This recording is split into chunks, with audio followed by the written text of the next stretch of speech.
டின்னருக்கு என்ன குக் பண்ணலாம்? Chapati with paneer butter masala.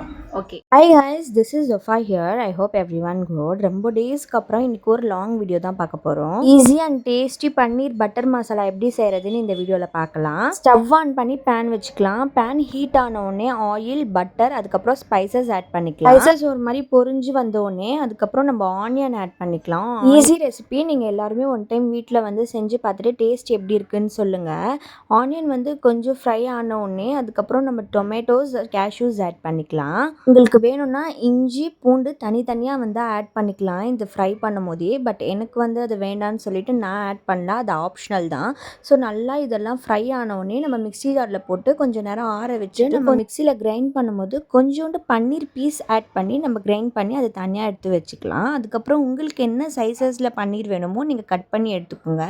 நான் ரொம்ப குட்டி குட்டி சைஸஸில் தான் கட் பண்ணியிருக்கேன். பிகாஸ் பன்னீர்க்குள்ளே வந்து மசாலா போகாது அப்படின்ட்டு. இப்போ நம்ம அந்த சேம் பேன் எடுத்துகிட்டு butter, oil, turmeric powder, salt, அதுக்கப்புறம் காஷ்மீரி சில்லி பவுடர், அதுக்கப்புறம் நம்ம கட் பண்ணி வச்சிருக்க பன்னீர் ஆட் பண்ணி கொஞ்ச நேரம் ஃப்ரை பண்ணி எடுத்துக்கலாம். இந்த பன்னீர் ஃப்ரை ஆக 10 to 15 மினிட்ஸ் தான் ஆகும். ஃப்ரை ஆன உடனே ஒரு மாதிரி கோல்டன் ப்ரௌனிஷ் கலர் ஆகிடும். அப்போ நம்ம எடுத்து தனியாக வச்சுக்கலாம். இந்த பன்னீர் ஃப்ரை வந்து நம்ம சைட் டிஷ்ஷாகவும் ஆட் பண்ணி சாப்பிட்லாம். அவ்வளோ டேஸ்ட்டாக இருக்கும். இப்போ ஒரு நியூ பேன் எடுத்துக்கிட்டு அதில் வந்து நம்ம ஆயில் ஆட் பண்ணிக்கலாம். ஆயில் ஆட் பண்ணி நம்ம வந்து கிரைண்ட் பண்ணி வச்சிருக்க கிரேவி பேஸ்ட் இருக்கு இல்லையா, அதை வந்து இந்த ஆயிலில் ஆட் பண்ணிக்கலாம். ஆட் பண்ணிட்டு நல்லா வந்து 5 மினிட்ஸ் பண்ணி விட்டுட்டு chilli powder and salt add பண்ணிக்கலாம். உங்களுக்கு காரம் எவ்வளோ வேணுமோ நீங்கள் ஆட் பண்ணிக்கலாம். பிகாஸ் நம்ம ஆல்ரெடி காஷ்மீரி மிளகாத்தூள் ஆட் பண்ணியிருக்கிறதுனால இதை கொஞ்சம் ஆட் பண்ணாலே போதும். க்ளோஸ் பண்ணி 10 to 15 மினிட்ஸ்க்கு நல்லா குக் ஆக விட்டுறலாம். ரொம்ப சூப்பராக ஒரு மாதிரி ஸ்மெல் வரும். நல்லா குக் ஆகி வந்துடும்.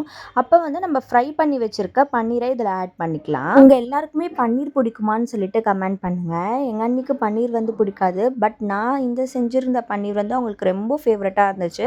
அவங்க டேஸ்ட் பண்ணி பார்த்துட்டு ரொம்ப பிடிச்சிருக்குன்னு சொன்னாங்க. நீங்களும் ஒன் டைம் இது வீட்டில் வந்து ட்ரை பண்ணி பாருங்கள். ஃப்ரெஷ் க்ரீம் ஆட் பண்ணிக்கோங்க. ஜெப்டோவில் ஃப்ரெஷ் க்ரீம் ஆர்டர் பண்ணுறதுக்கு பதிலாக ஃப்ரெஷ் மில்க்குன்னு ஆர்டர் பண்ணிட்டேன். நானும் எங்கள் அண்ணியும் வந்து இன்னும் ஒரு மாதிரி தண்ணியாக இருக்குது அப்படின்னு சொல்லிட்டு ஸ்பூன்லாம் போட்டு மிக்ஸ் பண்ணி கட்டி ஆகும்னு பார்த்தோம். அதுக்கப்புறம் அது ஆகவே இல்லை. அப்புறம் தான் தெரிஞ்சது அது ஃப்ரெஷ் மில்க் அப்படின்னு சொல்லிட்டு. நீங்கள் ஆர்டர் பண்ணும்போது ஃப்ரெஷ் க்ரீம்னு ஆர்டர் பண்ணுங்கள். கஸ்தூரி மேத்தியும் ஆட் பண்ணால் சூப்பரான பன்னீர் பட்டர் மசாலா ரெடி. உங்களுக்கு வேணும்னா ஆப்ஷனல் கொரியண்டர் லீவ்ஸும் ஆட் பண்ணிக்கோங்க. Tata, bye by.